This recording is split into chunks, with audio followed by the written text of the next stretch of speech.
Season 3 of The Crown is right around the corner, and this time it's Olivia Colman stepping into Queen Elizabeth's sensible heels. Grab a cup of tea in the nearest corgi because we're about to catch you up on all the royal scandals you may have missed in seasons 1 and 2. This is the IMDb cheat sheet for The Crown. No. Yes. No. Yes. Yes. If you haven't seen seasons 1 or 2, now would be the time to politely abdicate this video. We kick things off in 1947. King George VI is very sick, but he puts on a good face while his daughter, Elizabeth, is marrying the dashing Philip of, well, he doesn't really have a name, so they just kind of give him one. And from henceforth, he will be known as Lieutenant Philip Mountbatten. Fast forward a couple years, Elizabeth and Philip have had 2 children and are living in Malta. They rush back to England because the king is sick. Did they just take out his lung in a ballroom? Why is everyone still smoking? For obvious reasons, the king decides to send Elizabeth and Philip out on the Commonwealth tour in his place. Meanwhile, Winston Churchill has been re-elected as prime minister and immediately figures out that the king has lung cancer. Buckle up because that was just the first episode. In 1952, Elizabeth and Philip are busy offending local rulers in Nairobi. Oh. Like the hat. It's not a head. It's a crown. When the king passes away. Long live Queen Elizabeth. And her younger sister, Princess Margaret, is very much in love with a married commoner named Group Captain Peter Townsend. Yes, that is a real name. King George VI's brother, the Duke of Windsor, who was formerly a king himself before abdicating the throne to marry a divorced American, it's a whole thing, shows up for the funeral. A son who gave up the throne and effectively killed my other son. Turns out he's only there to re-up his allowance. If you think that's bad, just wait like 2 minutes. That same year, London is caught in a freak smog cyclone. Winston Churchill's favorite blonde employee gets killed trying to cross the street, and he realizes that maybe he should have paid closer attention to this whole pollution thing. Just a child. A beautiful child.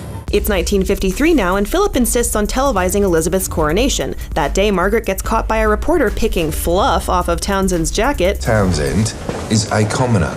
And, wait for it, a divorced commoner. And the news spreads like wildfire. Margaret asks Elizabeth if she can marry Peter because he's divorced now, but due to the Royal Marriages Act of 1772, Elizabeth and the Queen Mother tell Margaret to wait 2 years while they send Peter to Brussels because fun is illegal.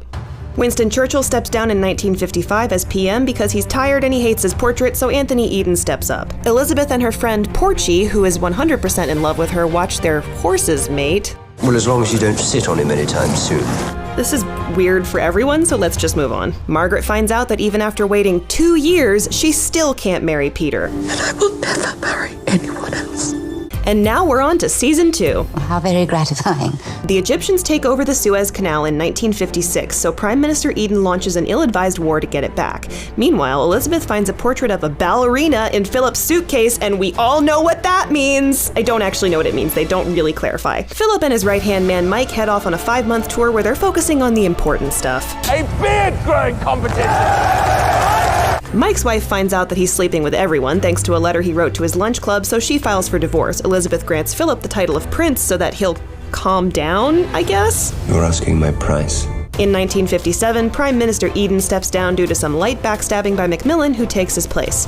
Also, this guy shaves his mustache. Margaret is tired of royals, so she goes to a low-down commoners party, Normal people. where she meets photographer Tony Armstrong-Jones. Remember when I said to wait 2 minutes? Well, the Duke of Windsor's back and he wants a job because throwing parties for his pugs isn't really doing it for him anymore.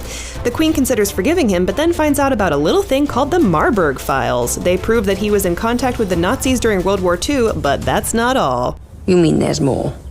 Yeah. Turns out he was planning to be reinstated as king if the Germans won. The question is, how on earth can you forgive yourself? Yes, Queen! Hey, Group Captain Peter Townsend is back too, and he's marrying a 19-year-old. Margaret wants to marry Tony ASAP so that Peter isn't the only one making questionable decisions, but Tony initially hesitates because he's dating approximately 45 other people. You said she had thick ankles and the face of a Jewish manicurist.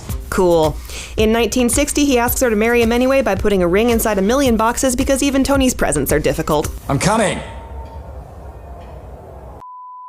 Elizabeth has another baby, then pets corgis with Jackie O. Macmillan resigns as Prime Minister in 1963. Elizabeth finally confronts Philip about that ballerina, then gives birth to her 4th child in 1964. When was she even pregnant again? This guy misses his mustache, and everyone is just really, really tired of being trapped in a palace together. Right,